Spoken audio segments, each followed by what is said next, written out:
Hi, this is Buckeye Gordon, and I wanted to talk about the two deaths in my family that kind of made a big impression on me, even still to this day. As you know, I come from a very large family. Uh, since then, I've lost three brothers, two sisters, nieces, and nephews, and but the two that really resonate with me is my parents. My mom passed away in 1976, just before I went into the Army. And I remember that just like it was today, just like she died today. I remember my sister in law was in her bedroom with her, and she was having trouble breathing. My mother was a person who didn't like to go to the hospital. Um, After about an hour or so, sister in law came out and she told me to call 911. So I called 911 and they said they'll have somebody out there. I went back into the bedroom to tell my sister in law that the ambulance was coming. When I did that, my mom was very upset, and she told me to cancel it. And my sister in law nodded her head in agreement because she didn't want my mom under any undue stress than what she already was. I went to the phone and I picked it up, and the 911 operator was talking to the paramedics. I guess the line was broke. And I said, hello, I just called about an emergency and I want to cancel it. And she said, are you absolutely sure? And for a split second, I thought about saying no and telling her what was going on. But I said, yeah. And when I did that, my heart just sank. She suffered all night, and my sister in law was with her. I remember she came out of the bedroom and had my brother take her to the hospital. Uh, she walked down the steps towards the front door, and she turned around and looked at me and said, I'm not going to make it. And I told her, yeah, you will, Mom. You'll be all right. And I really believe that.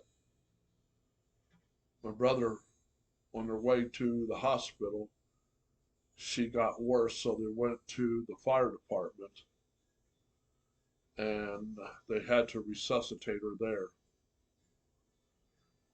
Um, Got to the hospital and they put her on life support,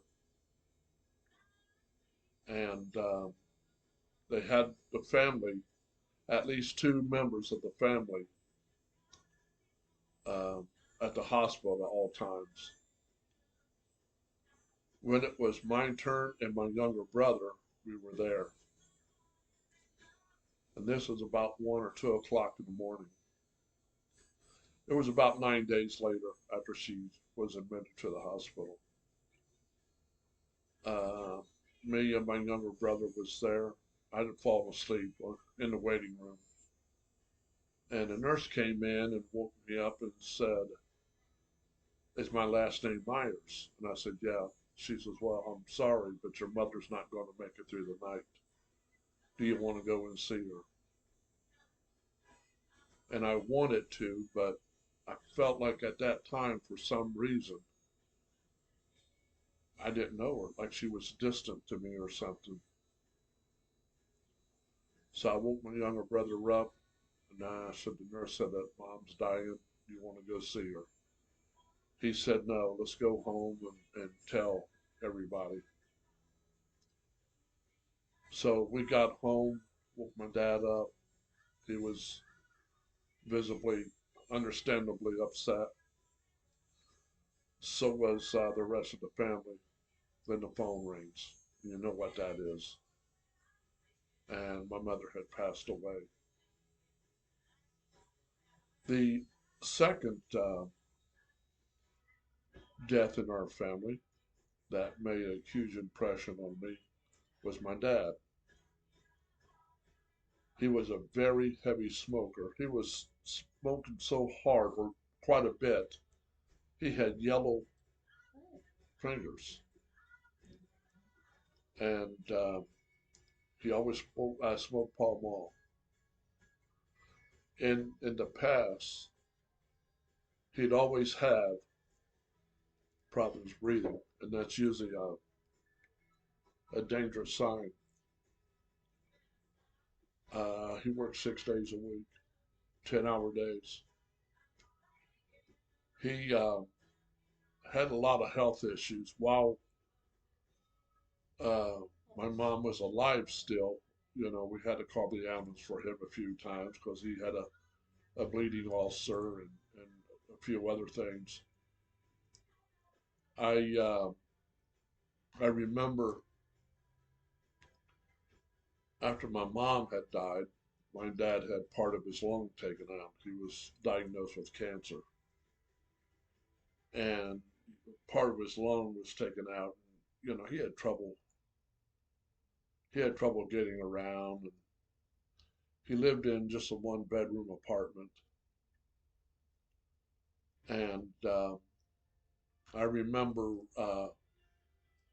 when he went on hospice, um, my older sister called me and said that I need to be there. So I left, went to my dad's apartment. My older sister, her husband, and an older brother was there at the time, and my younger brother was there. And me and my younger brother went in. He had an efficiency apartment, but he had a little cubicle like for a bedroom, and there was curtains closing it off for privacy. Um, Me and my younger brother went there and we sat with him, and held his hand, and as we were sitting there, I noticed his breathing changed, very shallow. And so I knew the time was coming, and all of a sudden he let out a gasp, and that was it. And I called for my sister, her husband, and my older brother, and he wasn't breathing. So they called the hospice, and they came out, and he was pronounced dead. And then funeral home came and got him. I want to thank you for listening to my video. Please, if you would like and share, if you had any experience like that in your family, please let me know in the comments. Thank you again and have a good day.